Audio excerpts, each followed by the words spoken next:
Welcome to the, okay, we are live. We're at our agenda work session. We're just talking about the timing of these meetings.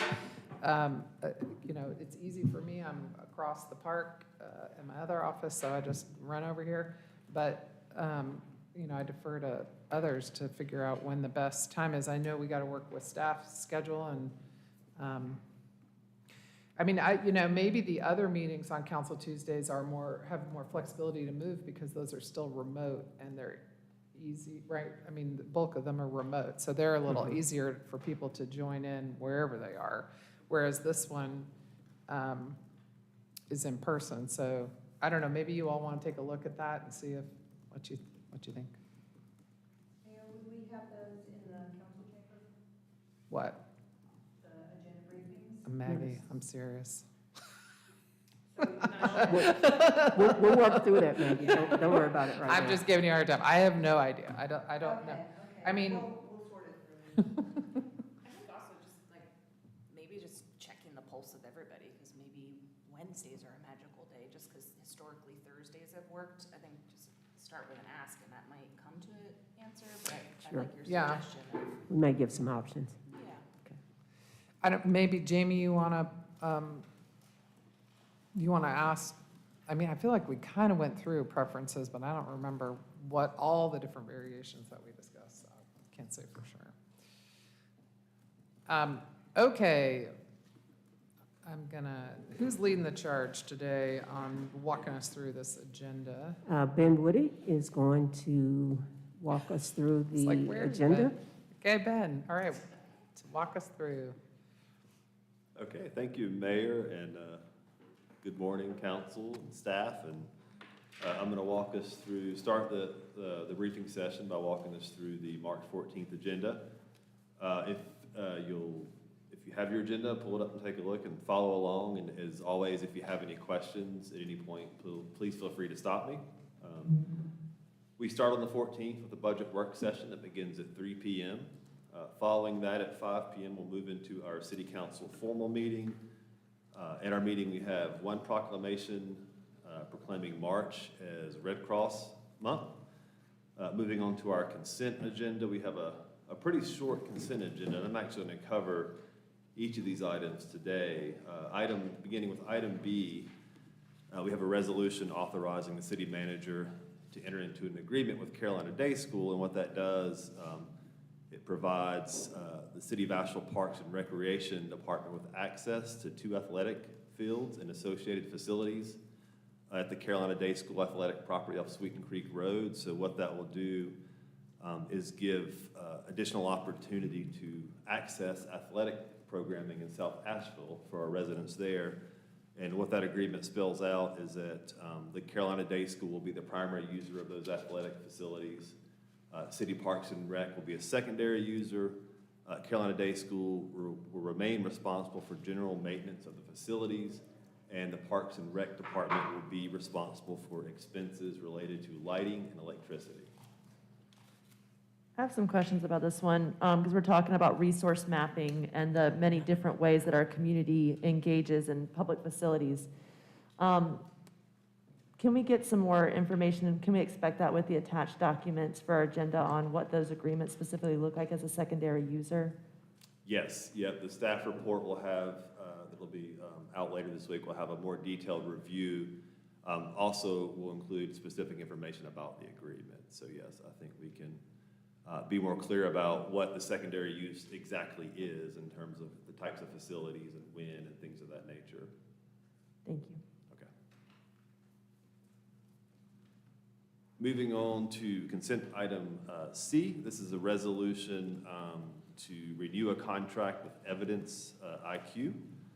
This renewal and amendment of a contract is for an additional 3 years at a total of $309,000, and it provides the Asheville Police Department with access to and the use of the Ballistics IQ solution, which is a service that provides for the automated scanning of ballistic evidence. In the first year of use, so we've had this software for a year, and in the first year, APD was able to use the service to examine 630 cases, and through that, that examination or the service resulted in 137 investigative leads. The Environment and Safety Council Committee reviewed this at the February meeting, and they did recommend unanimous approval. I have a question. On this item, Ben, it's not Correct. it's a renewal of an existing. Correct. Okay. In the absence of this tool, the materials would be sent to the state and get in line with all the other cities who don't have a tool like this. And so there could be a real substantial delay in access to the information that helps solve these crimes. So I think having it in-house and the tools in-house supports an efficiency of us processing and moving towards resolution of these crimes. Thank you. I'm going to continue on in a similar kind of thought process. Item D is another resolution to enter into a contract with USISS Agency LLC. And again, this is another outside contracted tool that I think will help APD in terms of efficiency. And so what this contract does is the service provides background checks and polygraph tests for officer candidates and civilian employees, which is a required process that APD uses for onboarding and hiring new staff. And so the advantage of this particular contract is the city will have a dedicated vendor for the service, which will speed up the hiring process and allow us to hopefully get candidates in much quicker, as well as it will help APD's administrative staff, because they have traditionally done those two items in the hiring process, and of course they have some staffing challenges in the administrative division. This contract is approximately $120,000 annually. It's a 3-year contract with a not to exceed of $360,000 total. Environment and Safety Council Committee reviewed this at the February meeting, and that item passed unanimously there as well. So moving on to consent item E, this is actually a resolution supporting the grant award to the French Broad River Metropolitan Planning Organization. And what this grant does, it allows the French Broad MPO to prepare a feasibility study for a future section of the Swannanoa Greenway. The MPO needs this resolution of support from the local government agency, which is the city of Asheville in this case, prior to proceeding with the study. The important takeaway is the study is managed by the MPO and focuses on rerouting or routing alternatives for the Swannanoa Greenway along Meadow Road, Short McDowell, and Swannanoa River Road, and it does not require a financial commitment from the city for the study. And last item is consent item F, which is related to our opioid settlement agreements, our most recent round of those. And I'm actually going to ask Brad Branham, our city attorney, to review that item. Thank you, Ben. As I mentioned at our previous review agenda work session, this is the second major national opioid settlement. Inclusion in this is voluntary. North Carolina could stand to receive upwards of $600 million, primarily flowing to local, municipal, and county governments. Asheville's chunk of that is at a maximum only about $1.2 million. However, the county is standing to receive close to $13 million. This would be in addition to the funds that were previously received under the original opioid settlement. The final amounts. Oh, sorry. The final amounts are determined by the percentage within your state of local governments that sign on to this. So the more cities and counties that sign on to the settlement, the more funds flow to your state and into each individual local government. So we cannot say what we would receive. However, last time there was 100% participation in North Carolina. We're hoping we can receive that again, which maximizes the total funds. And if that is the case, the city of Asheville would stand to receive an additional $1.2 million, which would begin flowing in the latter part of this year. We have until just early April to sign on to this, so we're asking you to authorize my office to be able to execute the necessary paperwork to share in those proceeds. So I thought we got a little over $1 million in the first round, and this is a second round. That's exactly right. You got a little over 1.5 million, and this is a slightly smaller second round with a totally different set of defendants, so it's a separate but very similar federal settlement. The numbers are a little lower this time, but very close to what you saw last time, as well as the distribution ratios. So we'll top out at like let's say 2.5 million, maybe. Yeah, the total that Asheville, and the previous one is now set, but the total, if we get 100% participation for the city of Asheville, would be 2.7 million, a little over 2.7 million With the total. first round and the second round. Between the first and the second. And how much would Buncombe County get between the first and the second total? If we receive 100% participation this time in the state, Buncombe County will receive a little over 29 million. Total, their first Total. and second, okay. And those settlements are structured to flow over several years, but most of the payments are going to be front-loaded. So they've already begun flowing for the first settlement. The second would start later this year. The majority of the money coming in earlier rather than in the later years. With those funds, I was just wondering, are there any stipulations as to how that money should be spent? Yes, according to the settlement, each jurisdiction that receives funds have to go through two requirements. One is a reporting requirement. The second one is you must elect how you're going to spend the money. You can elect essentially a predefined set of allowances, which I think most municipalities and counties have done, or you can elect a broader option, but if you do the broader option, there is more back and forth between the state and your reporting requirements. So generally speaking, these must be spent in a fairly broad spectrum of things, but to specifically address the opioid crisis locally. And that can be service provision, that can be staffing to internal staffing to address the issue, a very wide variety of options available to you. Those things will come to you later. I will also mention that there is an option to allow your funds to essentially bypass the city and be joined into the county funds. That removes the city's obligation to report or manage those and let all the funds essentially be directed to the county so that the coordination becomes a little easier. You're not required to do that, but it is an option. And the reason I was concerned is because I figured if the Buncombe County is handling this kind of, resources, and I was wondering as far as making sure that the money does address areas that are highly impacted as opposed to programs that may be sort of going to preventive or whatever is for it. And that's what I was concerned about, because I figure that Asheville is one of the areas that's highly impacted. And I truly believe that as far as when they start defining where the money should go, then I think that may take some precedence. And I was wondering if they sort of looked into that to ensure that money is going, where it needs to go. I think there, and the mayor, you may be able to speak to this, there was a lot of coordination last time between the city and the county about how to utilize these funds. The settlement provides, as I said, a pretty broad allowance to be able to address this, how you feel most appropriate at the local government, so long as it is going towards the opioid addiction and response process. Well, so I guess one concern I have is what we did with the first tranche. I felt like we hired a staff position. So it's not really a me question, but before we go, I would like staff to make a recommendation about whether or not it makes more sense for us to just give this money to the county and have them administer the whole program, given that ours is so small. But if we're using it for staffing opportunities that we've already invested in, then we need to. But bottom line is, I would look to the manager to tell us what is the appropriate way to administer this. Thank you, Mayor.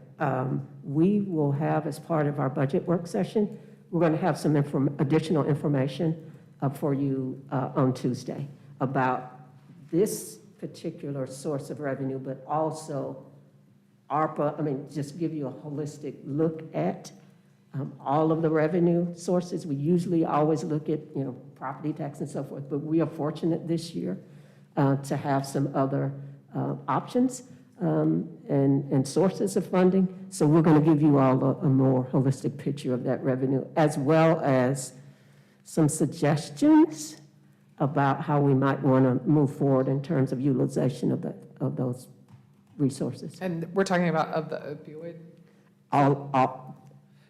This is ARPA, one-time money, ARPA's Yes. one-time money. Yes, Okay. yes, ma'am. Okay. And Mayor, if I may add, we do not need to make that election yet. We do need to. Which election? If we're going to County. let it bypass to the county, the Well, funds, okay, but we already got the first half, I thought. Correct, we have, most of it. yes. So we've already,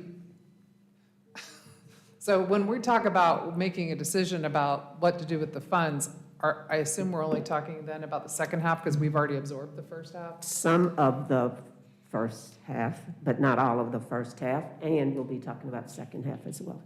And That's your- why we want to give you all an update on where we are, Mayor. on And Tuesday. your decision on Tuesday is only to sign Yeah. on or not No, no, sign I on. So get, then we can make decisions. We are here. reviewing Yeah. that internally, and we'll make recommendations, as the manager said, and I'm coordinating right now with the Attorney General's office to make sure that we're compliant with the timing of Yeah. when that has to be determined. I think, just kind of being new to some of these conversations as the fresh eyes person, just wondering if in the conversation with this particular allotment of potential resources, and it just opens the question of how do we have the conversations of finding shared goals with the county? If we're both public institutions that serve a lot of the same people, is there a bigger process outside of each individual opportunity where we're collaborating? I know we're talking with them a lot about McCormick Stadium right now, and there's some shared priority there. There's going to be other ones. And so I wonder how we can pursue conversation outside of one opportunity at a time so that we can leverage taxpayer dollars as best as possible. Yeah, and a lot of that has started at the county manager, city manager level. Yeah. 911 is a classic example of how we consolidated a functional area of government and looked at the most efficient and effective way to administer that initiative. There will Transit. likely transit. I mean, we. Community responders, community I think the paramedics. answer to that is that Yeah, we have had at a manager and at times Brownie and I will us. join, and we have joint meetings and we go through kind of a list of List. all the areas where we have crossover and what are those opportunities. I think we need to, I think there are a lot of different ways to expand that and grow it. You know, and I will say this council has done more of that than ever previous, so we're kind of feeling our way in new territory. I mean, we just had a joint meeting with them around homelessness. Yeah. So we want to keep building on that because we know there are a lot more, there's greater success where there's more collaboration. So, no, I definitely think I love that hearing that's- it. I think Yeah. it's so exciting to see the progress already made. and sustainability. We have a lot of collaborative efforts around the environment and climate justice initiatives. I have a process idea as we're getting in our groove with these briefing meetings, and it just came to me today as I was clicking through all these, consent agenda items. It's supposed to be non-controversial. We expect it to pass at the council level, and each one of them comes with this city council agenda item request, and it kind of works like a cover letter, but it often brings me to more questions than answers.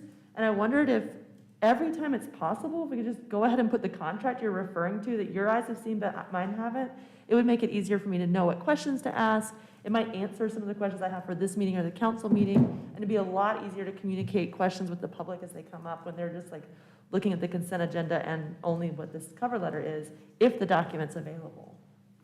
Are you referring to the requests that we have? Yeah, which so is- each one of these, when I click on them, has city council agenda item request document, date submitted, requested council meeting date, Right, and there's if you go conversation. further- Yeah, if you go further down, identify key issues. Yeah, a lot of work is put into explaining a Process and- document that I can't see.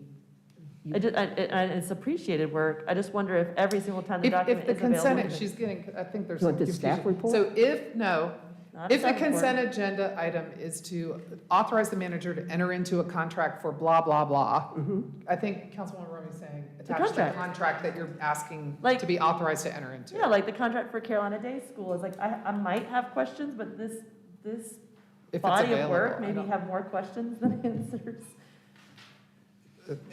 I may just weigh in Yeah, quickly I and was say, gonna say. one of the challenges there is that We're doing- oftentimes the contracts aren't finally negotiated and brought to their final edition until after council has approved them, for the very reason that we don't want to dedicate that staff time and let the contractor spend too much time going down that path if it's not going to receive the necessary approval. So in many cases, we don't have a final document. It would only at most be perhaps a portion of that or a working document, much of which does not include the real important scope of work or the terms and conditions that are unique to that particular document. So oftentimes, we go and get the council approval, and then the operational terms are negotiated by staff after the fact. That is not always the case, but many of these would not be ready by the time they came to council. Because you're proven conceptually to authorize the city manager to enter into. But in the cases that we do have a contract or Absolutely. draft contract, it would be We can great. do that. We can do that. Thank you. Just a question. Only thing I'm sort of concerned with the conversation you just had, because basically, when you talk about, a lot of times, are you saying invite the community into the negotiation process of contracts? Because I think if we start doing that, then you're looking at, I can't tell you what you're looking at, but anyway, I just know that if I had someone to have to sort of adjust my contracts to what people, that were impacted with it, to some degree, it could get messy. So that would be a concern for me. Generally speaking, this is a fairly common practice with the council manager form of government, in that as a council, you are responsible for and empowered to approve certain contracts. That is why these contracts, generally, we try to give as much information as we can about what the intent is, who the party is, as well as what the dollar figures are. But in terms below that, which become much more operational in nature, those generally are referred to staff, but we don't want staff to be ahead of council. And although there are certainly some negotiations going on, they often don't get finalized until we are certain that we have the authorization to move forward from council with those items. Well, so I mean, I think so I guess the question is, if it's not available, it's not available. We're authorizing for the continued negotiation and finalization of the contract. If it is available, is it a practice to provide it or not? I think historically, we probably have not provided it Okay. in many cases, for probably partly the reason that I've said, and partly because we're trying to be fairly succinct with how much information we give you. Some of these contracts could be hundreds of pages long. And we didn't want to give you more than you could digest, but there are certainly contracts that are either forms or very close to finish by the time they would reach council, which we could, but it would be a bit of a patchwork. Yeah, I mean, I want to be mindful of what is an accepted practice within the council manager form of government, and not,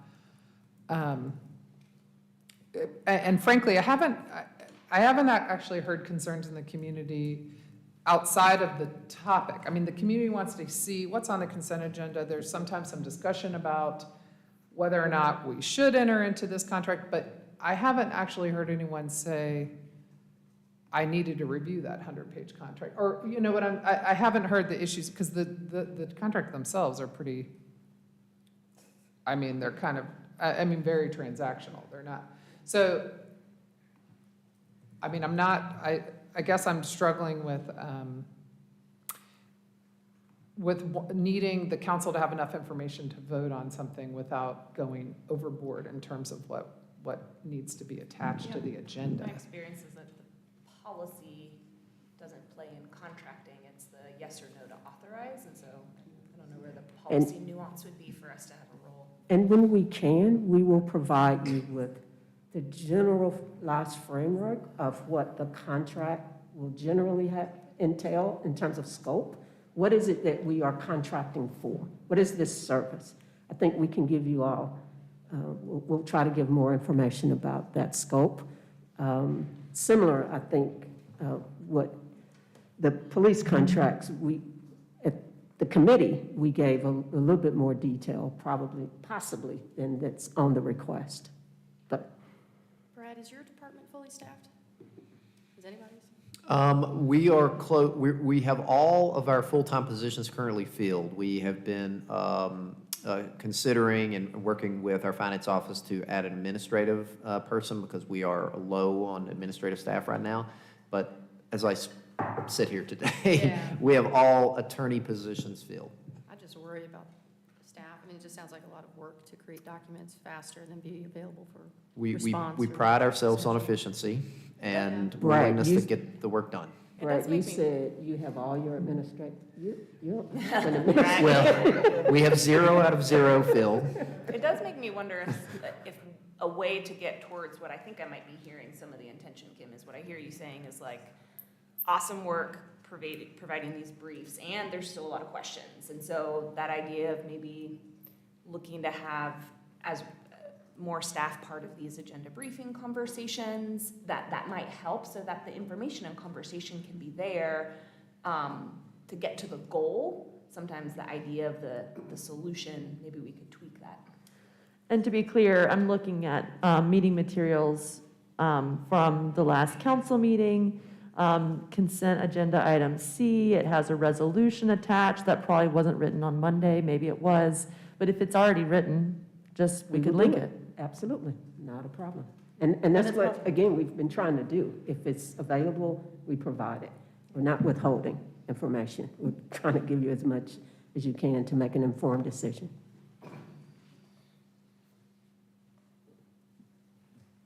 All right, Okay. then. If there are no other questions on the consent agenda, I will keep moving. Next item under presentations and reports is the manager's report, and this month we will have Kim Marmon-Sachs provide a status update of our ARPA-funded projects. Moving on to public hearings, we have one public hearing this month that is related to Hey, home- I'm sorry, I'm Ben, on sorry. that last one, Kim comes and talks to us about the status of the ARPA funding. I would be interested to know if any one of the recipients or intended recipients hasn't received funding, and if so, why they haven't received. Like if there's a contract issue or, just kind of an update on that. We'll do that. Thank you. Okay. We have one public hearing item. I'm actually not going to cover that. Nikki Reed, our Community and Economic Development Director, is here, and I think she's going to speak about that under the other issues section of the agenda. Actually, Nikki, you're going to speak a lot today, so.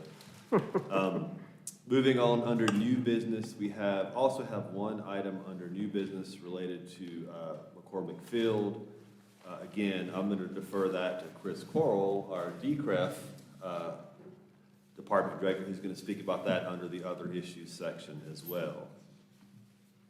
And then last thing on the council agenda is we have our normal boards and commissions appointments that will be recommendations from the Boards and Commissions Council Committee. And so unless there's any questions, that concludes our review of the City Council meeting agenda for March 14th. Thanks, Ben. Okay? I have one question, Okay. but I don't know where to ask it. I guess it's about boards and commission. I'm just wondering if any committee or commission is going to be discussing what came up at our council retreat around the very interesting idea of having our own police school, whatever you call that. I'm just not sure if that just goes into the ether because it was said, or if anybody ever looks at that, or what committee would pick it up. And I'm not asking us to pick it up. I'm just saying, is there a process, and could that committee talk to it or consider it, please? I mean, I found that idea really interesting too. So I think Yeah. if there's just staff want to think on that, I would love to see it at the Environment and Safety Committee. It Yeah, sounds and- expensive as well, but Yeah, I'm and curious. it's not only philosophically how we address that, but it's also from a capital facilities perspective, Yeah. where. And, I know in Charlotte, we had a joint training facility for both police and fire. Oh, We have a facility. I mean, we have the Woodfin facility. I didn't understand that Yeah, it it's would not require ours. an additional facility. It was that the instruction wouldn't happen at AV at Tech. AV Tech, that they would do the instruction in-house. But when we And- met with the Police Benevolent Association members, there was some question about whether the same staffing capacity issues that are plaguing the department right now would also just plague an internal school, because you got to pull staff to do the training. However, they did say they do use retired officers, and so there may be ways to. It sounds like folks are interested in discussing it. So could we, yeah, okay. Yeah, and I'm just saying we need to look at it holistically Yeah. as to whether It it sounds would be a expensive. facility that I- we Well, also no. would use. I bring it Or- up knowing it wouldn't I'm- just be so something what we do- could what do you- start, but I'm you're- curious if it's something that we would be looking at, or if a committee would pick it up and consider a review, see what that looks like. I just didn't want it to be said and then not go No, anywhere. no, I agree. I mean, I think it would go. Environment and to community environmental safety. Public safety, yeah. Yeah. Or would it be part of the budget process?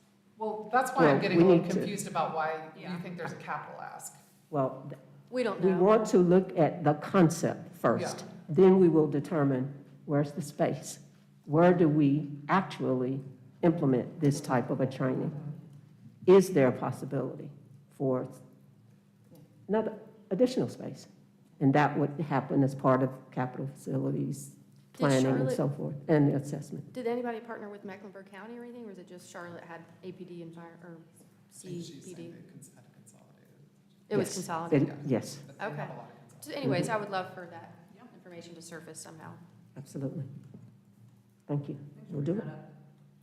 Great, thank you for that. And moving on, next section of our agenda, our agenda today is a review of our upcoming council committee meetings.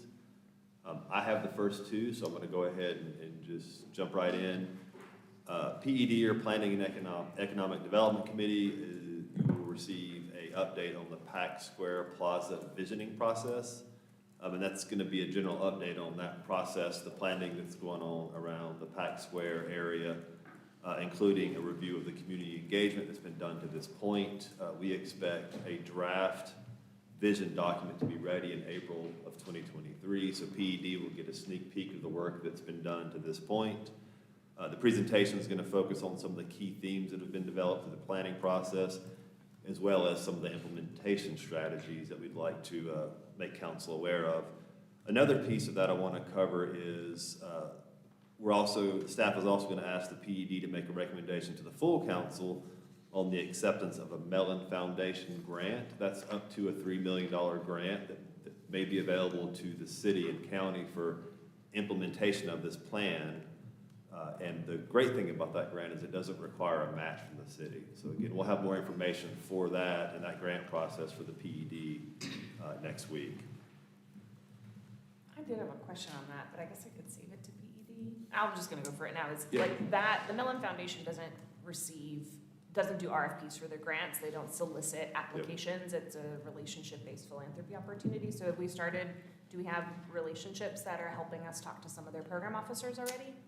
Yes, and Okay. I'm gonna actually, we've had some changing of portfolio departments, so that started when Rachel was managing planning. So. Sure, and to your point, Councilmember Ullman, we were actually contacted by Mellon, and so that relationship has been established. We've already submitted some general information, and now we're just going through the process of getting the vision plan finished and then figuring out what that funding could be used for. So that lead sounds very promising for Absolutely. my 10 years in philanthropy.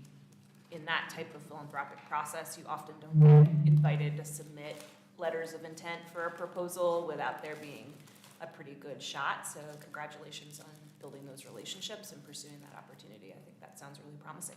Thank you. Yeah, a lot of credit to Rachel and the planning department for the work on that. Okay, I'm going to keep moving. Boards and Commissions Committee, a few things on that I want to note. Number one is, please, for the public and everybody, that committee has an earlier start time. It'll actually be at 9 a.m. on March 14th, so it's a little earlier than they normally meet. In terms of business for that meeting, they have 8 appointments. You'll see those on your regular council agenda. 7 of those 8 are due to resignations.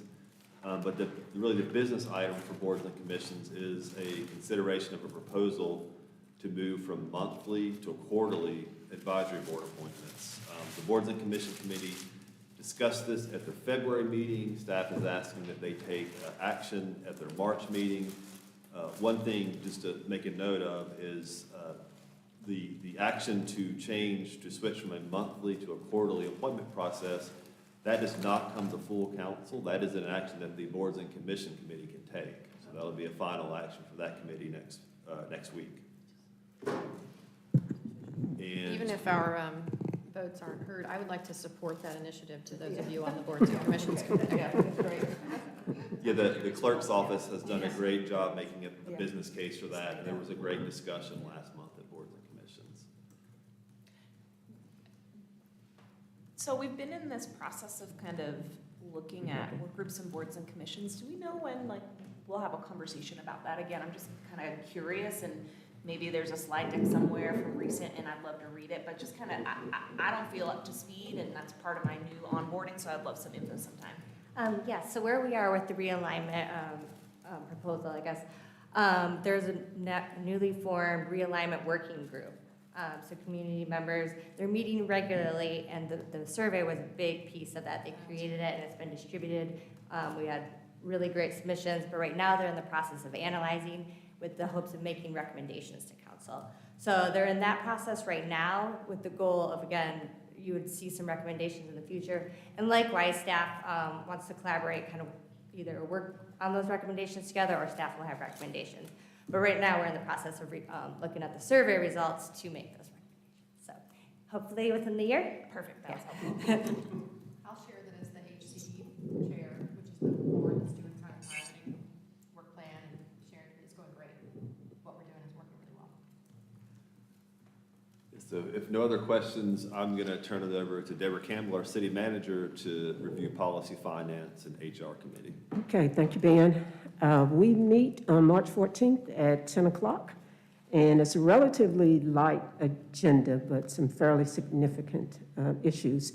We will be discussing the selection of the new external audit firm, not asking for any type of action, but just providing an overview and preview.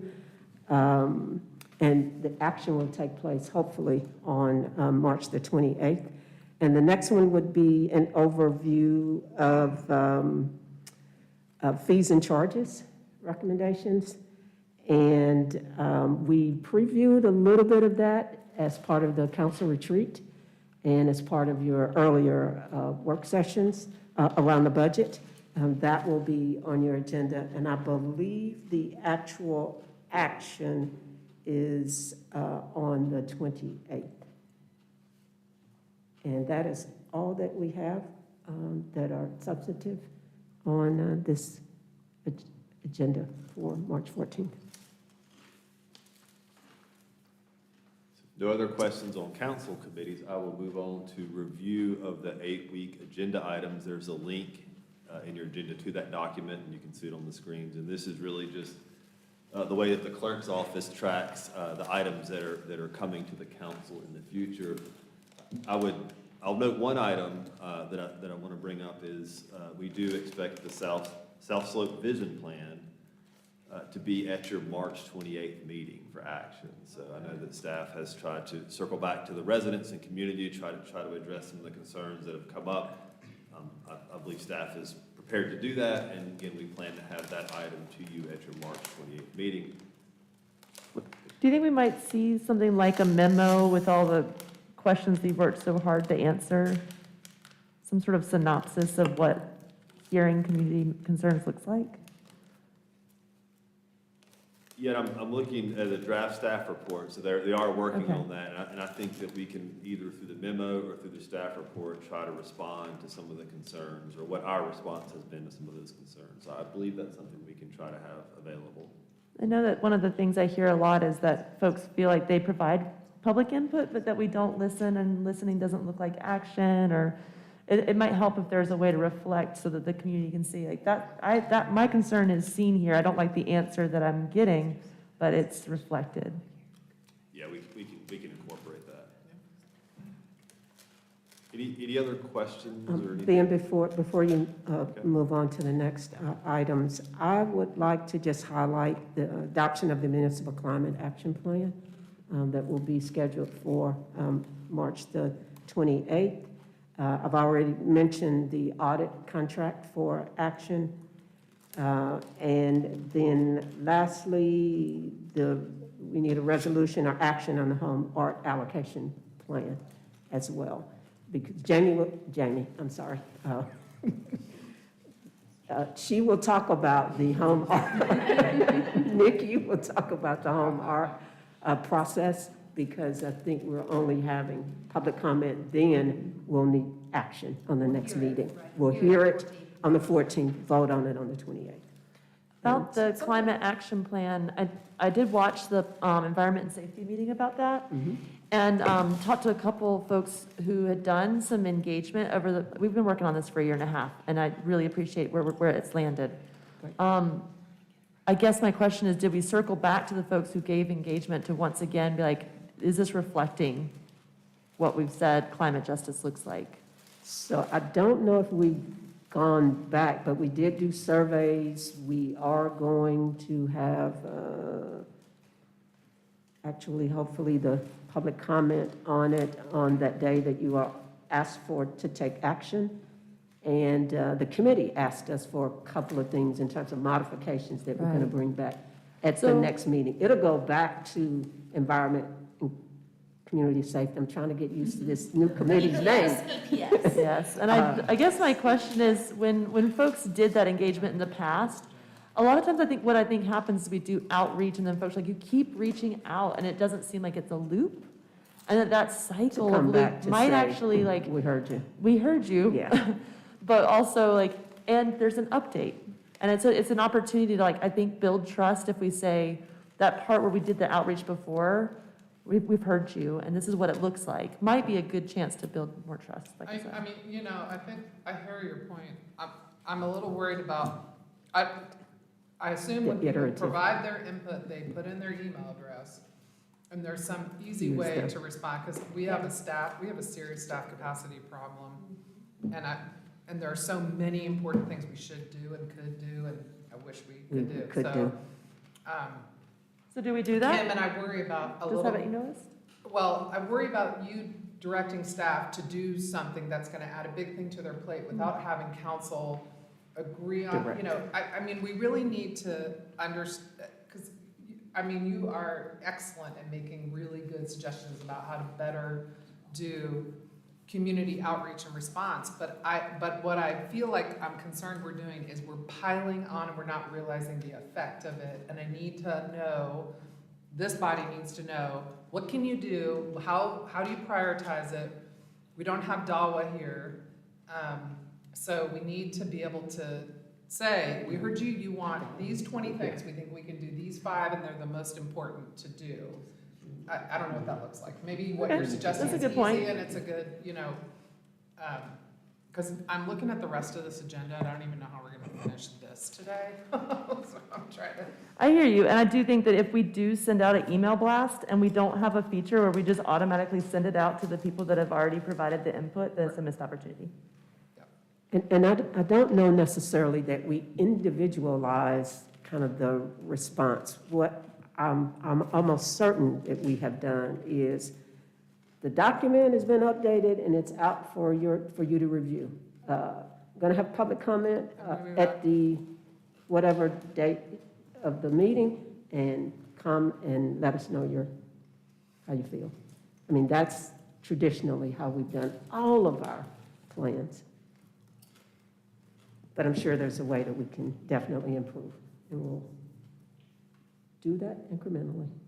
As staff resources permit. Do we have anything else on the 8-week Nope. agenda that we need to talk about? Nope. Okay, so Ben, under the other issues and updates, I know you said you might need to go. Just to skip ahead here, on the McCormick Field issue, Sandra is not going to be able to be at our council meeting Tuesday night. She has a conference related to her service in this role. And so there's some question about whether we could move that vote. I mean, it is like right up to the wire, to March 28th. Really? Well, You have to the 31st, not right here, it really is. I mean, yes, it would be. Yeah, we don't have a Sandra meeting, could or check. we'd have to have a special meeting, one or the other. And I would hate to have Because one. the 28th won't work. No, we're saying the 28th will work. Canva don't push it again? Yeah, we're saying it has to be the 28th. Does that stress Right. everybody out? I mean, that's a big deal. Maybe. Yeah, that seems like a. When did the, Maybe when we is can the just- county April. voting? 21st? Yeah, do you want them just to start this Yeah. agenda item, Mayor? And we'll Sure. apologize to the others, we're going to skip ahead. Hi, Chris Corral, Director of the Community and Regional Entertainment Facilities Department. The question was county vote dates, right? They will be voting on the 21st. They decided at their work session on Tuesday to vote on the 21st. So if we do push, we would be voting after them. Is that what now? If we vote on the 20th, we'll be voting after the county. Yes. Yeah. Yep. So what effect would that actually have on the? Well, I'm hoping they spend more money, so. I think, Sandra, I think it's fine. It's fine. It's just we're right up to Yeah. the deadline. The April 1st is the April deadline. 1st. So, So no last minute craziness. Yeah, it would be Right. really hard to make changes between the 28th and when we have to have the deadline paperwork in. So if we made changes from that meeting to after, we'd have to call a special whatever meeting. we, Yeah. would have. So right now is the time we want to spend a little bit discussing, like, some of the emails we got from the neighborhood. Is that what we're doing right now? Trying to flush out any concerns that need to surface before we get that close to that deadline? Yeah, now or at the budget work session on Yeah, Tuesday. we're gonna Okay, provide so you do with some some, of that. yep, there's a round Okay. 2. We're gonna do it as part of the budget work Okay. session, because it is Yeah, finances, yeah. right? It is, yeah. So there's a lot around Okay, so finances, and I'll- then we'll, But do you, reserve for but do them. you have, I mean, And Brian came today, the team entered, if, in case you guys had questions directly for him, so he's available as yeah, and, well. and we respect that there's no public comment, Right. but we just wanted to make Yeah. sure, particularly on this one, Mayor, that we had the resources that are needed to respond to any questions that you all might have about the team. can you give us kind of a, update about the Yes. efforts to talk to the neighborhood? And Yes. what, And if I any mean, we've been changes- getting some Yeah. emails about. Yeah, Sounds so we spoke with Oakhurst and East End in the last 2 weeks. Generally, what I think we heard was that both neighborhoods are on board with the project as presented as a multi-use facility with additional events such as concerts and other passive events, craft fairs, et cetera. I think we heard a number of like 10 to 12 additional days a year with loud events being concerts on top of baseball games. We definitely heard a desire for no additional fireworks, so the team has agreed, without adjusting their lease payment request or number, to remove the request for additional fireworks shows and amend their request for back-to-back fireworks shots to only on July 4th weekend, when July 4th falls on a Saturday, which in the next 20-some years only falls 3 times. So it would be 2026, 2034, and 20-some, Wow. 3 times in the next 20 years that we would shoot back-to-back is the amended request in the So, fireworks. so Chris, assuming that as we move forward in this process, the neighborhood feedback remains, as you've said, what does that do, looking at it as a multi-use facility, and, you know, we saw some fantastic images of possible ways to use this facility other than for baseball. It was exciting things like an ice skating rink in the winter, it was a skate park competition, so, you know, all kinds of different interesting ways to use a baseball stadium that I did not know about. But what does that do to the revenue number for the city in terms of the impact it would have on our potential debt service? It really depends on what types of events are put on, who hosts the event, and the structure of each individual. Ideally, we would be the entity programming the concerts. The team would be helping facilitate other things like craft fairs, winter lights. So in those cases where it's the team, all the revenue would go to the team. In the cases where it's the concert, the revenue off of the tickets, sponsorships, et cetera, would come to the city. Food and beverage would be split by the team since they are managing the food and beverage operation, since it's their site. But rough numbers, maybe $500,000 net a year, assuming we can do 10 to 12 concerts plus some other events in there. That doesn't factor in if we decide to produce free events like farmers markets or community programming with Parks and Rec, because those would cost money without revenue to offset it. So a whole lot up in the air depending on what the events are. So if the $37.5 million, or whatever the total number is, investment is made and the numbers stand where they are, if I recall, our piece of that was about $950,000 a year. Yes. But you're saying we could offset that debt service with potentially up to $500,000 in revenue for other programs. Potentially, if we structured it so that revenues from that site went into capital for debt service. Right now, like at Harris, for example, it's not how that works. That goes into operating to help cover the operation. For Harris, Yeah. because it's its own enterprise fund, Yes. whereas this is not. Correct. So And for the team to be able to have a share of some of those events, where are we at with the team's contribution annually to debt service? The team's contribution right now on average over the 20 years is $468,750. So that stair steps from $450 a year up to $475 plus some bonuses based on attendance figures. Additionally, they're committing $75,000 per year every year that rolls over for capital. So if you lump it all together, it's about $10.8 million that they're committing over the term of the 20 years. And the team has agreed to guarantee it even if something happens and they have to close up shop or they move or somebody buys them or. Yeah, Brian could speak a little better to it, but they have agreed to having a grantor onto the lease and professional baseball affiliated with Major League Baseball through 2030 and professional baseball through the end of the lease, which would be 2043-ish. I've been doing these same numbers in my head because I kind of looked at it similar. I looked at, after the team support, between the city and the county, it's 1.2 million. And I feel really confident in your particular skill set to manage this facility and to be able to earn some revenue because you do so well in our other areas. There's a track record. You have a great track record, by the way. Thank you. Thank you for SoCon. It was wonderful. Went off without a hitch. It was amazing. Great work. But so it makes me come to the number of really we're trying to make up $700,000 a year. So I would really love to see the city and Now, county. where do you get to the 1.2 million. We recover 500 in income, so we're down to 700. And I mean, I know we're Oh, as Peter, Paul, and 700,000. Mary, but I'm just in in theory here. What it makes me want to do is hopefully get the county to 350 and us to 350 after that. 500. Do you see what I'm saying? So the county would have to come up a little bit, and I hope that they hear us say that ahead of their meeting next week. I think they've heard us make those requests numerous times. I would feel good about that. I think if they vote before us, they're going to vote on the 250 number per year. If they vote after us, maybe that's different, but I don't know. I don't see that number changing. I would be really surprised if it did on the county side. We're working through a process with Major League Baseball and the team right now on, I can't call it a ticket tax because this board doesn't have the authority to create a tax on tickets, but we have the ability to create an ordinance which sets a fee on per ticket purchases at the stadium.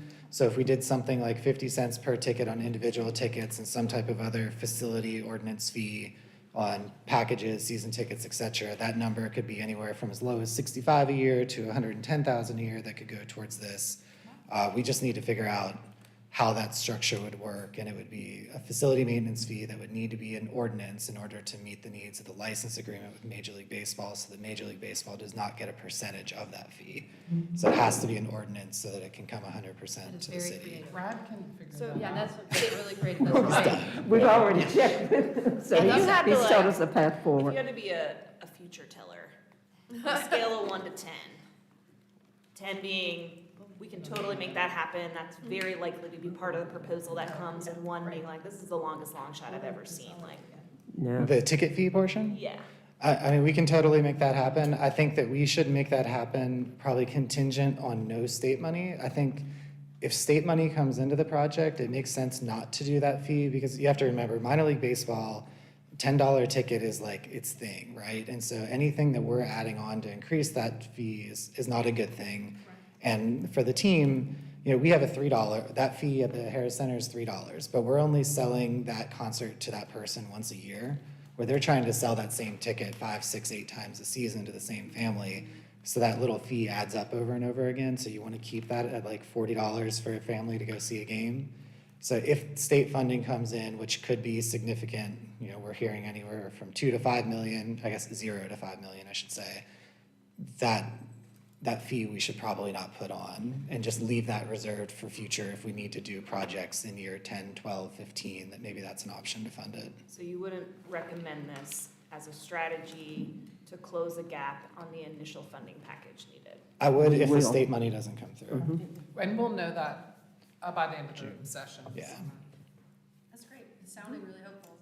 So a couple of things that are giving me still like some concern, I'll say heartburn. Rain events. You have a great track record at indoor facilities. But there is no way for us to get a temperature gauge on what happens the next 20 years with rain events, except for that we know we're going to have them and they're going to be extreme. The second thing is we set some goals around equity with our ARPA funding, and we keep finding different ways to spend it that are not with our equity score. So I'm hoping we can talk about this in the budget work session and with Kim Marmon Sachs, because what I'm seeing in this is that we might spend ARPA funding on this. On McCormick?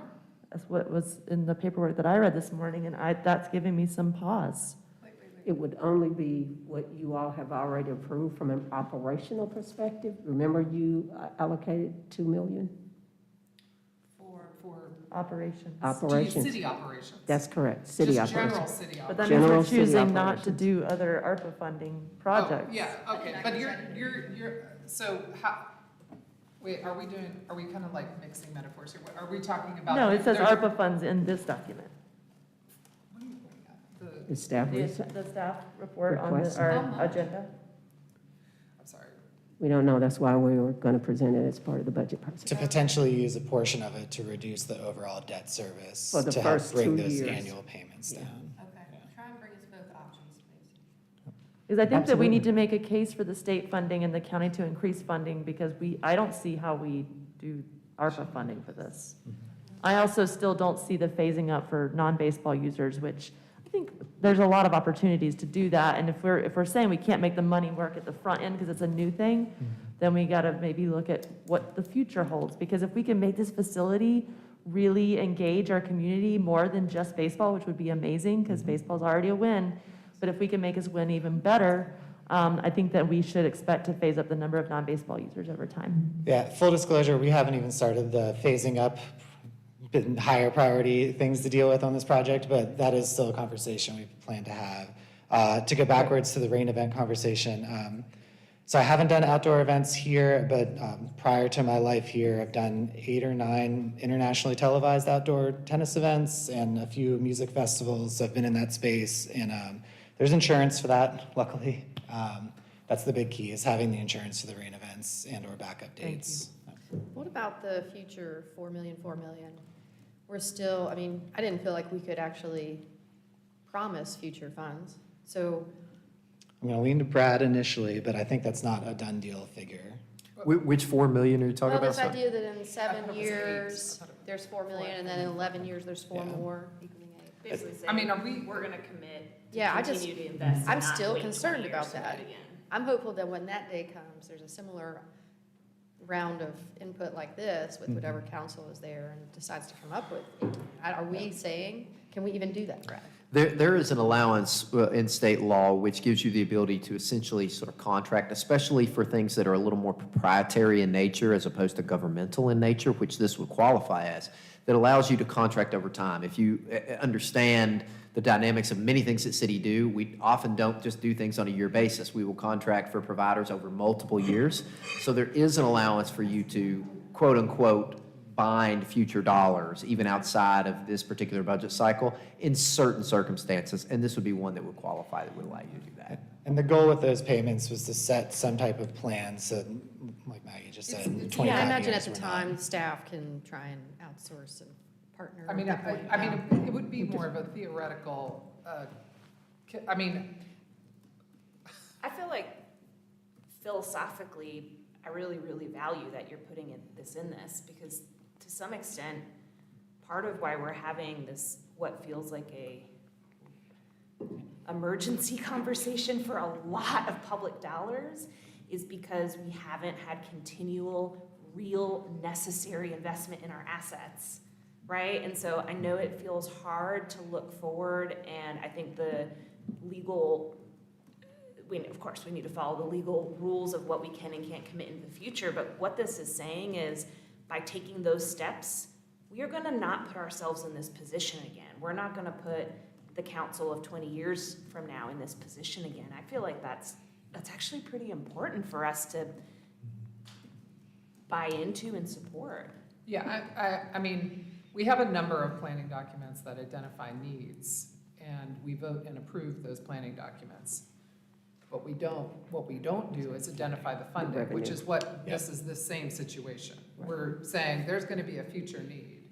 but this council can't identify the funding for this future need. So we don't want to get we like. just did it with I-26, for example. Yeah. I think what I'm trying to say is like, we need, having intention while following the law is a valuable thing. And part of this package is saying we intend to be financially prudent as we, committed to invest in our facilities. Because we're in a really tough situation now that had there been consistent incremental investment in this facility, I believe it would cost much less than where we're at right now. I think that's how it works when you manage facilities, so. Well, I mean, This is a small part of the package, but Yeah, I I think would it's push, philosophically I mean, I would push a little bit on that in that, I mean, it does seem like the way cities work with large facilities like this is they don't nickel and dime it every year. They go, and then they do a redo. I mean, you see a complete, if I've visited ballparks around the nation, that's what you see. They went from this thing to a new thing, and that, part of that is, it's very difficult to, if you're changing your assets substantially, it's hard to do that incrementally. Yeah. But I think that's really accurate with stadiums, arenas, outdoor convention centers being the exception. Those get like regular funding, but we don't have one of those. But now, I will say with our Civic Center, Harris Cherokee, we have been doing incremental improvements to it for many years.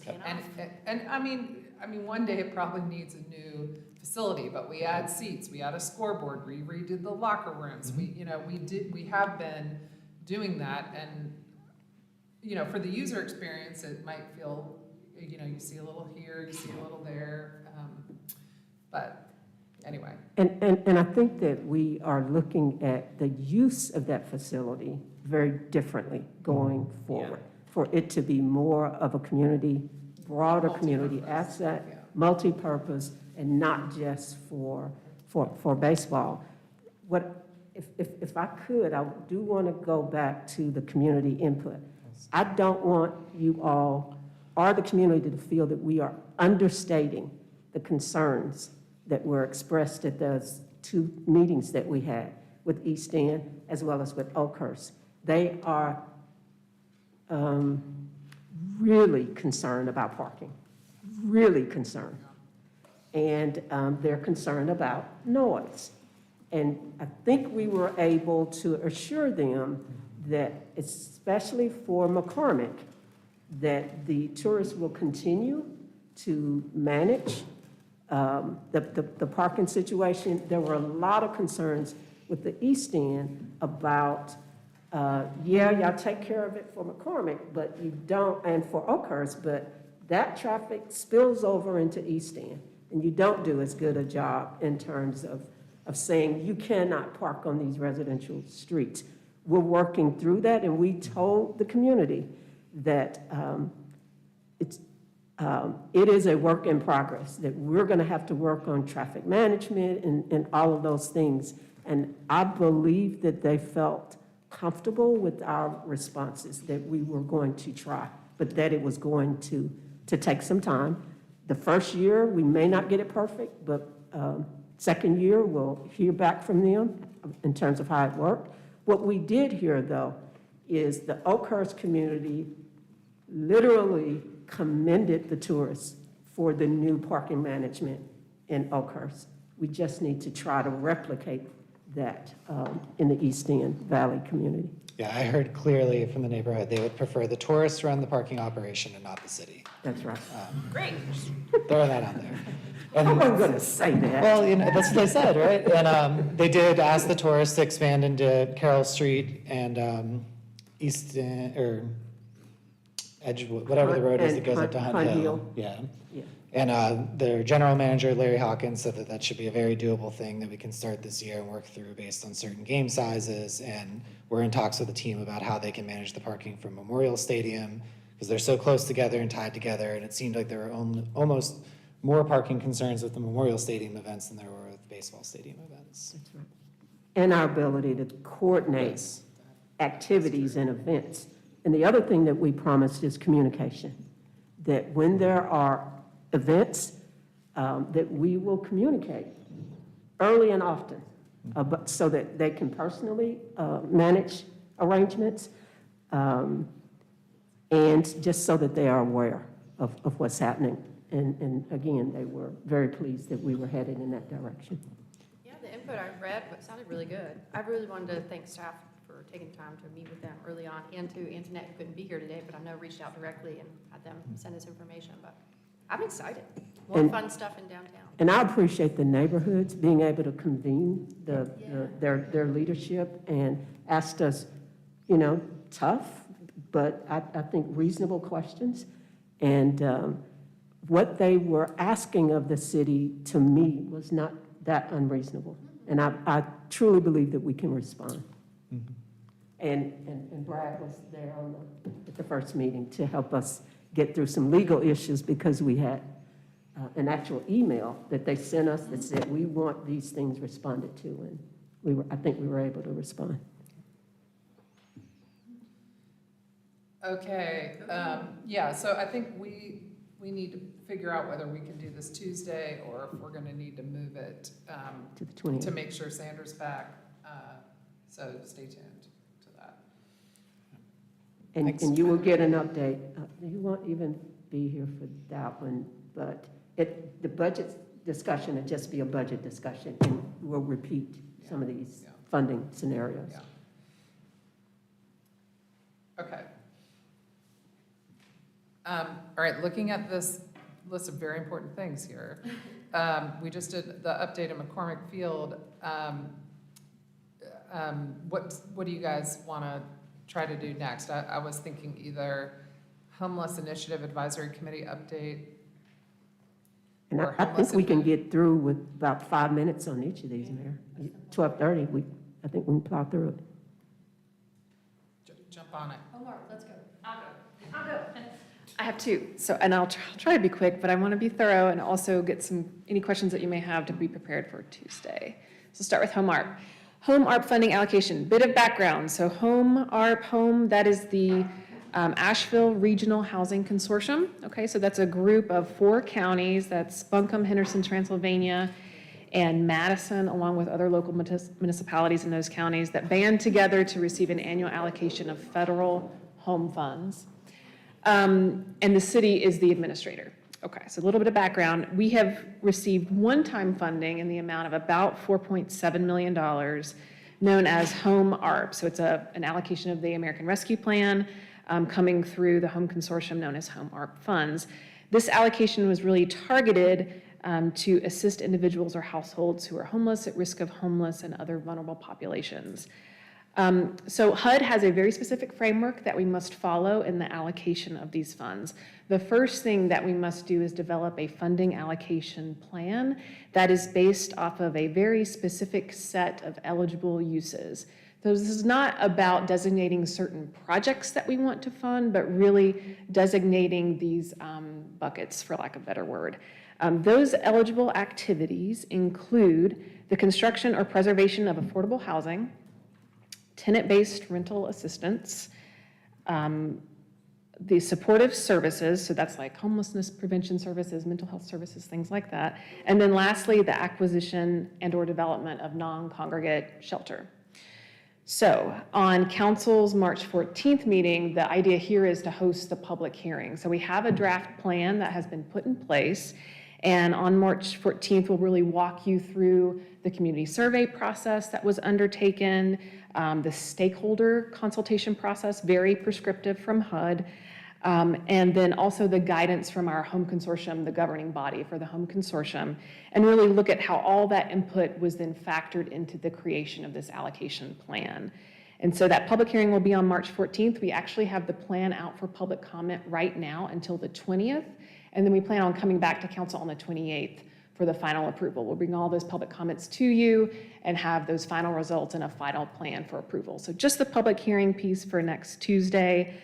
We did want to share that those funding allocations right now are proposed as follows. So of the roughly 4.7, so just under 4.7, we're looking at $1 million in the supportive services. That's really recognizing that mental health and substance use disorder was really heard throughout our public process.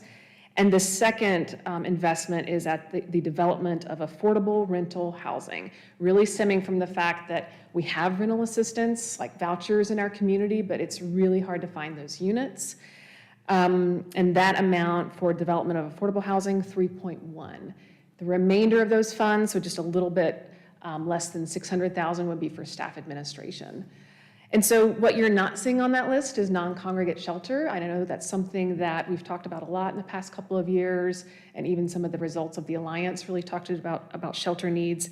However, these are regional funds. The second piece here is 4.7 is really not enough to get us to where we need in terms of the construction costs associated with a type of shelter that's non-congregate, as well as this funding does not cover ongoing operational costs. That's another big expense associated with shelters.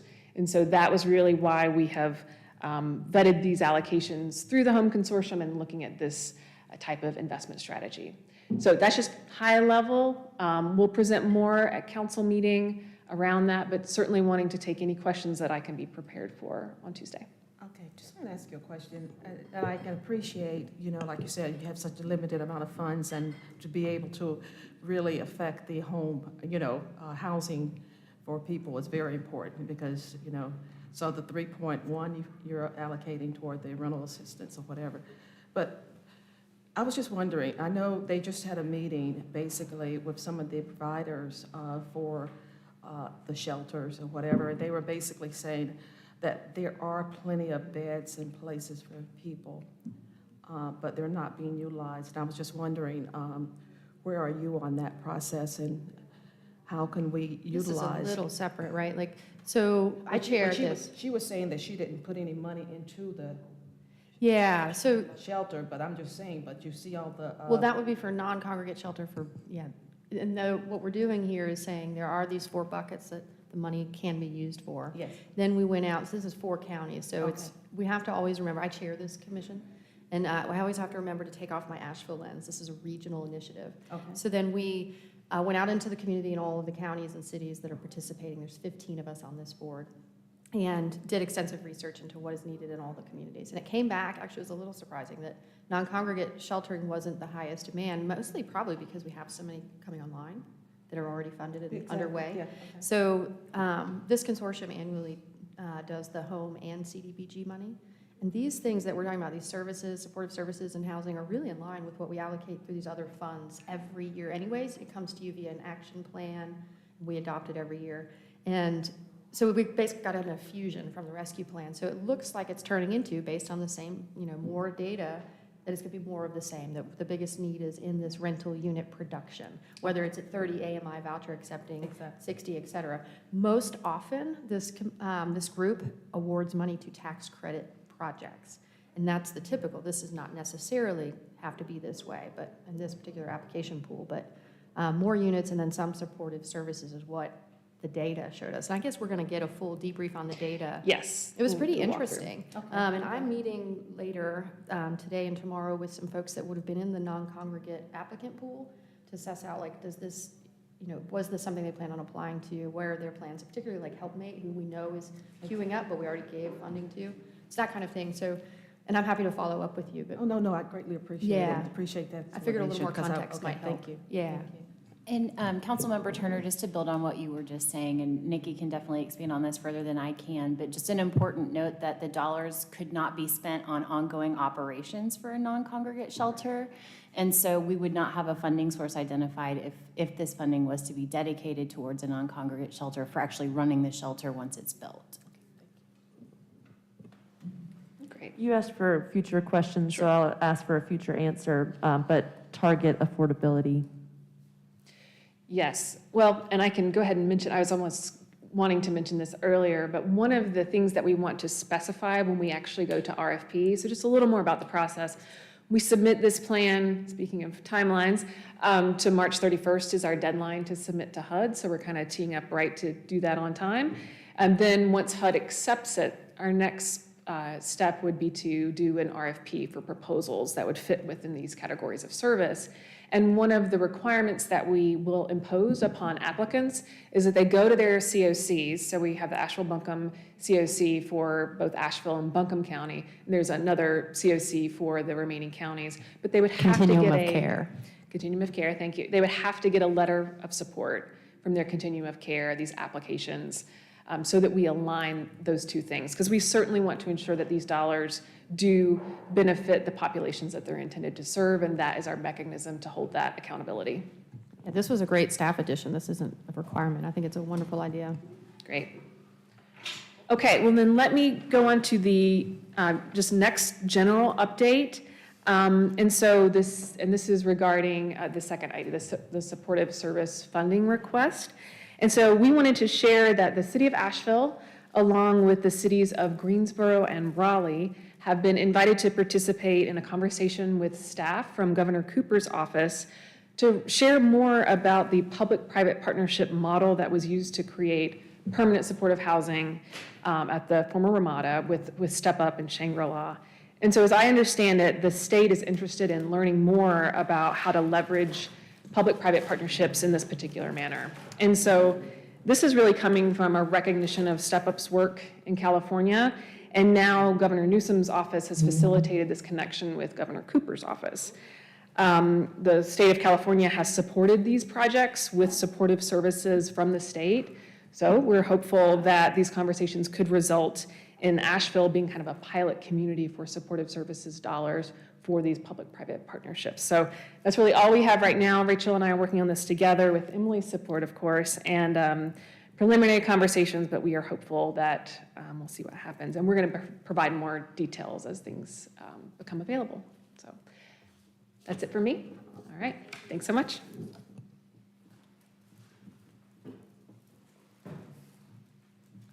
Hello, Emily Ball. I'm Homeless Strategy Division Manager in the Community and Economic Development Department. I'm here to give you an update about the Homeless Initiative Advisory Committee and how they have been working to implement the recommendations or follow up on the recommendations from the National Alliance to End Homelessness. There's a lot of energy and momentum right now, and they're doing a lot of work. It's an exciting time. So they have taken 2 specific actions at their February meeting and then established a few work groups that I'll tell you about.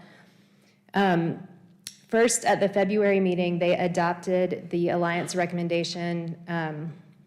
They adopted the goal recommended by the Alliance to decrease unsheltered homelessness by 50% in the next 2 years.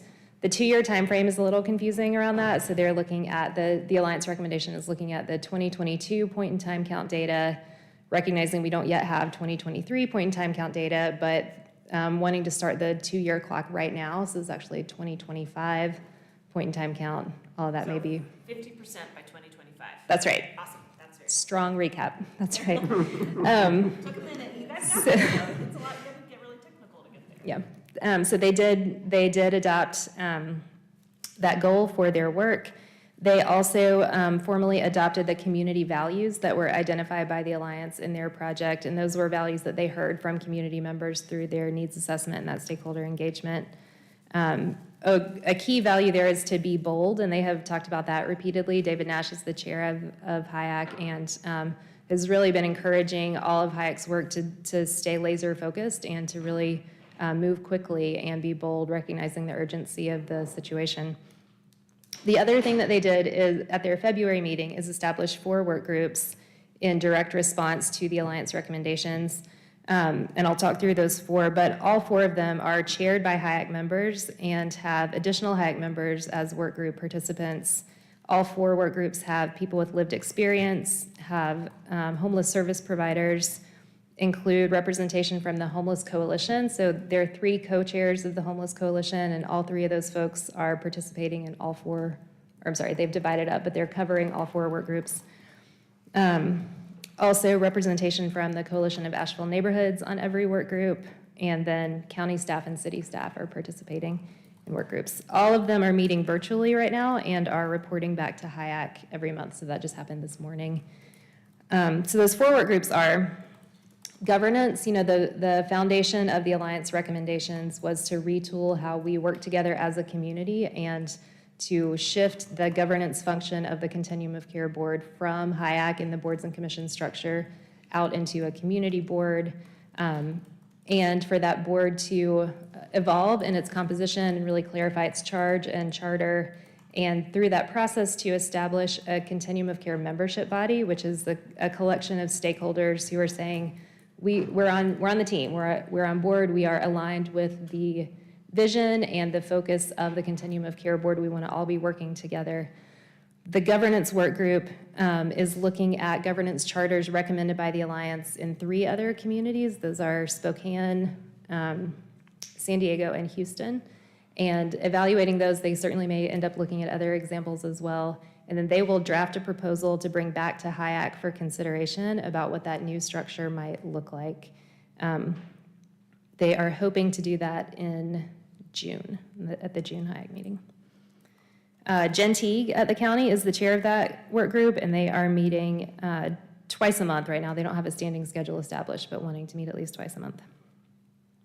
Second work group is the shelter work group. They are focused on the recommendation from the Alliance to expand, to your question earlier, to expand our shelter capacity by 95 beds.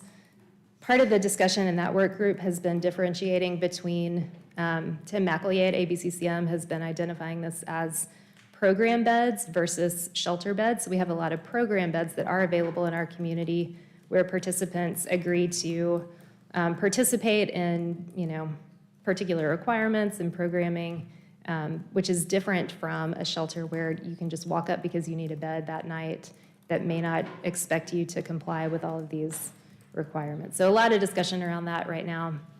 I expect that we'll hear more in the more community conversation about that. Shelter work group is chaired by David Nash, is meeting weekly, has really good representation, and right now they're focused on learning about how shelters are operating in our community, so doing some site visits there, and then we'll look at how to maximize the utility of shelters that we currently have. Are there beds that are underutilized that could be activated? And then beyond that, do we need to develop new, physical shelter capacity? So since we know this one is going to come as a recommendation, I'm serving on it, and Jasmine is serving on it from the county, and then for our meeting Monday, which was at Restoration Village, a women and children's shelter or program, Brownie joined us too. And then Emily, of course, is on it. Can you clarify something I heard this morning? The way that I heard it was that outside of the Code Purple / winter shelter beds, we don't actually have non-programmed shelter beds. So we really got drilled down on this. Yep. And what is evident is unless you are a veteran, if you are a veteran, there is availability, like you're not in program yet. You can walk up, you need shelter. And if you are a female victim of domestic violence, but otherwise, if it is not Code Purple and you don't fall into one of those categories, there is not immediate shelter available for you. You would have had to already enroll to be in ABCCM or Rescue Ministries or Salvation Army or whatever. Right, so I know there's folks that are watching this, and so we are referring to the meeting this morning being the Homeless Initiative Advisory Committee, which is available on the city's YouTube channel. And I know a deeper conversation is being had, but that would lead one to think that outside of Code Purple, which is called only during inclement weather, that we don't actually have non-programmed shelter beds. Unless you're in those two narrow categories. And I expect that the shelter work group will really continue that conversation. We'll learn more about that as those tours continue. So we'll be reaching out to additional shelter, transitional housing locations to ask for those same site visits that we did at ABCCM. So we may refine that further. One other tidbit, just to constantly update you on this, is that the wait list at the Restoration Village, which is women and children, is 181, and it is updated every week. And I asked them if it was, folks here, and these are people who might not necessarily be, literally on the street. They might be couch surfing. They have some very unstable situation around housing. And they said that their list is primarily Asheville County. So. Transformation Village? Mm-hmm. Yes. That is also the site of the Code Purple Women's Facility. Thanks for those updates. Thanks for drilling into that clarification, Kim. Two other work groups, briefly. So HIAC has also established a coordinated entry work group that will be looking at how people access services in our community. That's particularly focused on how people get into housing programs. The idea with coordinated entry is that we're pooling all of our folks who need housing, and we're pooling all of our housing resources, and we are making a clear and strategic match that gets the right resource to the person at the right time. We have a lot of work to do on that front in our community, so that'll be a really important work group. That is chaired by Marcus Laws at Homeward Bound and is meeting weekly. And then last work group is outreach and encampment response. That work group has two kind of distinct charges based on the recommendations from the Alliance. So one is to really build out our community's outreach capacity and to deepen the work that is happening, better coordinate outreach efforts across the community. There's a lot of outreach work happening right now, but we may have multiple people contacting the same person, or we may have someone who no one is contacting, so just trying to get better coordinated around that, making sure that outreach work is really housing focused, that our clear charge is to ensure that people have options to not be homeless and that we're really proactive in connecting with folks on that. So outreach is a piece of it. The other piece is encampment response. And as you heard in the recommendations from the Alliance, the specific focus there is to develop an encampment response strategy and policy that can be clear and transparent, that our community that all of us can understand, how decisions are made, at what point those decisions are made, who's involved in the response, and what is that response. So that work group has a very heavy lift, and they are excited to get underway. We have really good folks participating in that who have a lot of on-the-ground experience. That is chaired by David Bartholomew at Pisgah Legal Services, who's a HIAC member and is also meeting weekly. So again, a lot of energy in this. HIAC is really doing a lot of hard work right now. I think it's an exciting time. I just want to say, I know that folks listening could hear this and hear groups and meetings, and I don't know how to articulate more clearly that this is how you make change. The city can't sit there with a magic wand and say, you shall do this, and you wouldn't want us to. That wouldn't be the democracy we all love, right? So we need to figure out ways to collaborate and grow in the same direction and get on the same page, and you do that by spending time together and thinking hard together. And the amount of work that I hear that you just shared between when we all met as a city-county meeting in January and now is actually Herculean. That is a tremendous amount of alignment, getting things going, people making commitments. You don't build coalitions by snapping your fingers. You don't row in the same direction by telling people what to do. You have to work towards it. I hope that everyone can see that, and I see it, and I'm so thankful. I think this is really a fantastic momentum after that study that we all received. I appreciate that, and I think that's exactly right. And I'm sorry, I don't remember if I said this, but they will be reporting back to HIAC at their monthly meeting.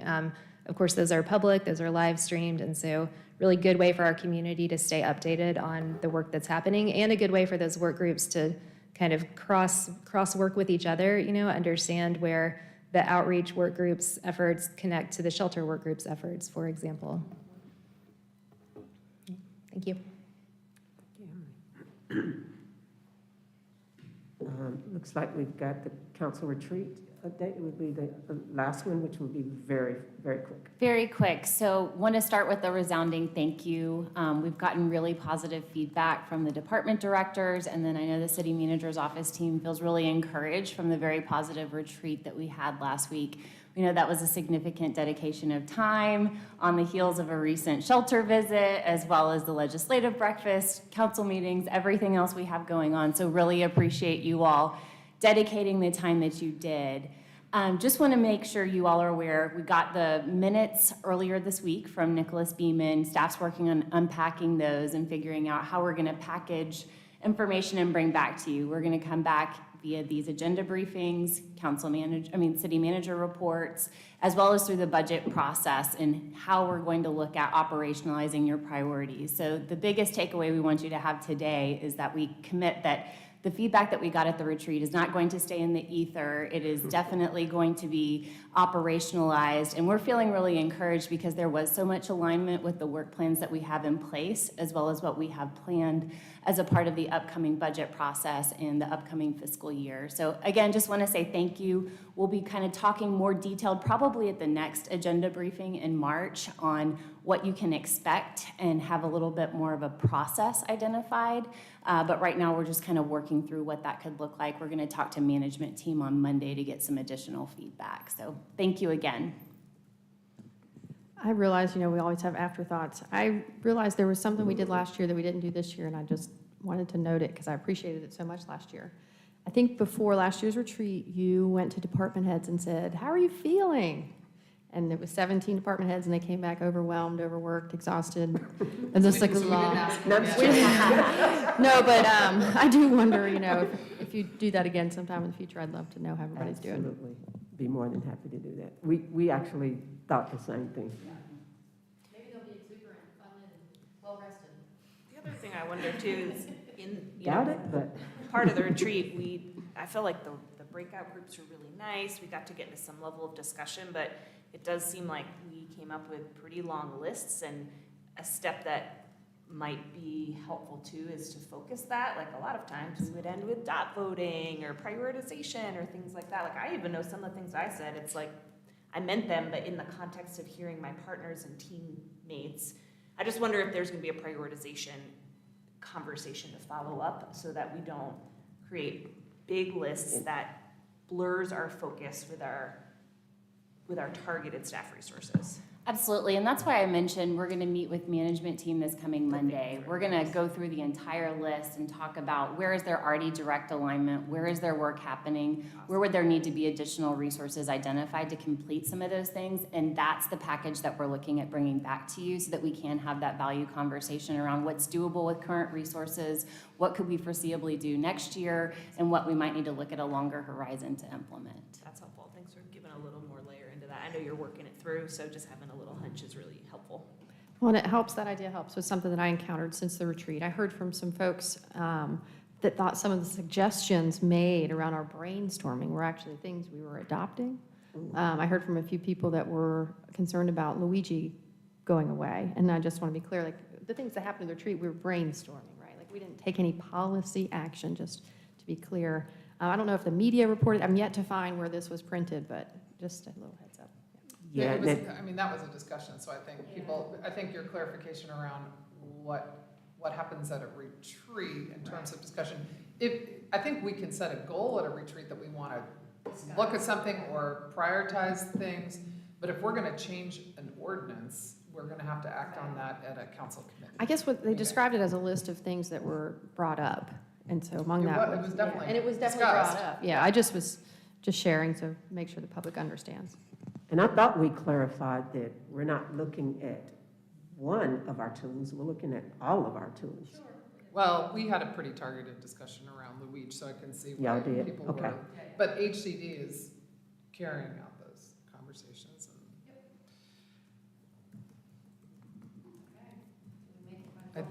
Nope, Close. 12 minutes over. Thank you. Okay, thank you. We're adjourned.